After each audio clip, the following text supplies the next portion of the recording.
Bonjour et bienvenue dans cette 4e édition de 100% Gestion Flexible avec Aliénor Capital en compagnie aujourd'hui de Arnaud Raymond et Laurent Coutenceau. Messieurs, bonjour. Merci à vous deux d'être sur ce plateau. Bonjour Bogdan. Bonjour Bogdan.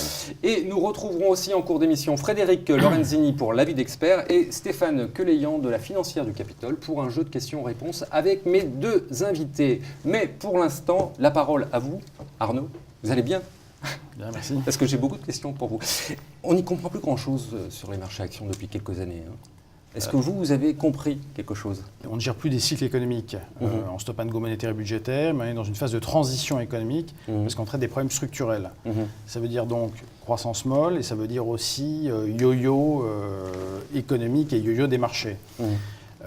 Dans ce cadre-là, nous, on arrive à deux conclusions sur les actions. La première, c'est qu'on est dans une phase de mini-cycle.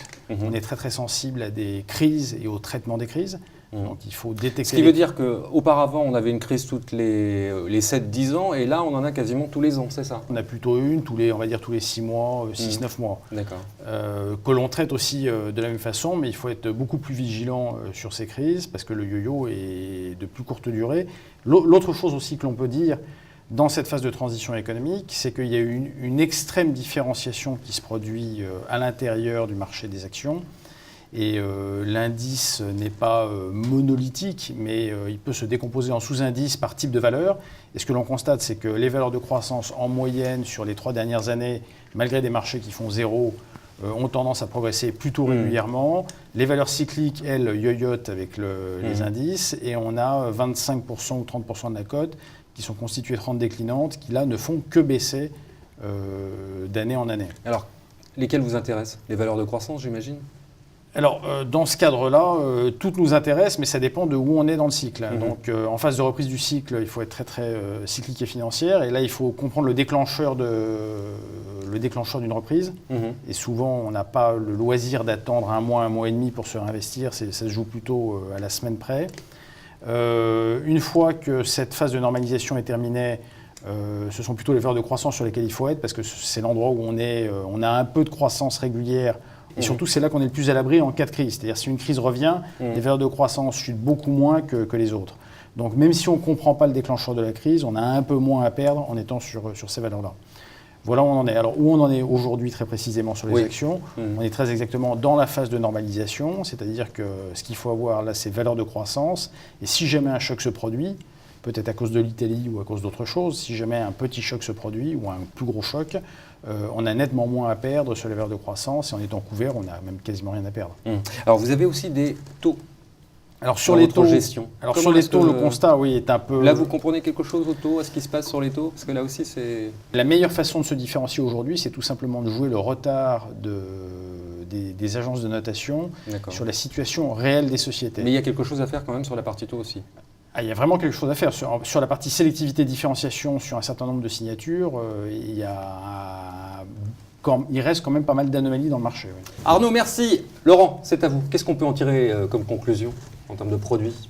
Alors, parallèlement aux convictions du gérant, nous avons 2 préconisations fortes, 2 convictions sur le plan commercial. Une première qui est résolument défensive, c'est Aliénor Alteroro. Une autre qui, elle, recherche la performance absolue, beaucoup plus offensive, qui est Aliénor Optimal. Aliénor Alteroro va capitaliser sur les convictions taux d'Aliénor Capital. C'est une recherche de performance régulière, de rendement régulier, avec une logique de préservation, de couverture aussi contre le risque de taux ou d'action dans une moindre mesure.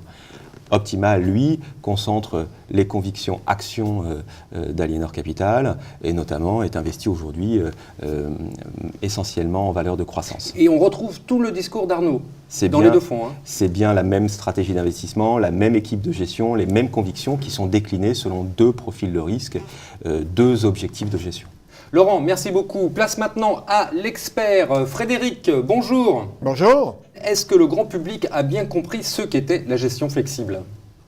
Écoutez, je ne suis pas sûr que les investisseurs aient toujours bien compris ce que c'était que cette gestion flexible. La gestion flexible, c'est être réactif, évoluer en fonction des marchés, et être tactique. Et parfois, les investisseurs ont des attentes déraisonnables, comme si la gestion flexible, c'était magique. Alors, elle doit être réactive, pour autant, elle ne peut pas faire de miracle. Et il ne faut pas non plus attendre des rendements de cette gestion flexible qui soient complètement déconnectés de ce qui se passe sur les marchés. Vous voulez ajouter quelque chose ? Oui, concrètement, si je regarde ce qu'ont fait par exemple les fonds Action France sur les 12 derniers mois, depuis le printemps de l'année dernière, on est sur un beau canal haussier. On a fait à peu près 12% sur un an. Maintenant, si je regarde ces mêmes fonds, en moyenne sur 3 ans, ils font moins de 1% par an. Et c'est par rapport à ce type d'offres que je vais apprécier la performance d'un fonds flexible. Donc je ne vais pas attendre à ce qu'il soit au taquet sur 1 an, 3 ans, 5 ans, mais je vais m'attendre à ce que sur des cycles longs, il soit bien positionné, c'est-à-dire qu'il n'est pas nécessairement jusqu'à 12% sur 1 an, mais que, à l'inverse, sur 3 ans, il a quand même réussi à gagner de l'argent, même sur des phases difficiles. Merci Frédéric. On retrouve maintenant Stéphane Queléyan qui nous a rejoint en plateau. Stéphane, bonjour. Bonjour Bogdan. Vous allez bien ? Très bien, merci. Nos deux invités sont à vous. Arnaud, une question sur les valeurs de croissance. Aujourd'hui, on dit qu'elles sont survalorisées.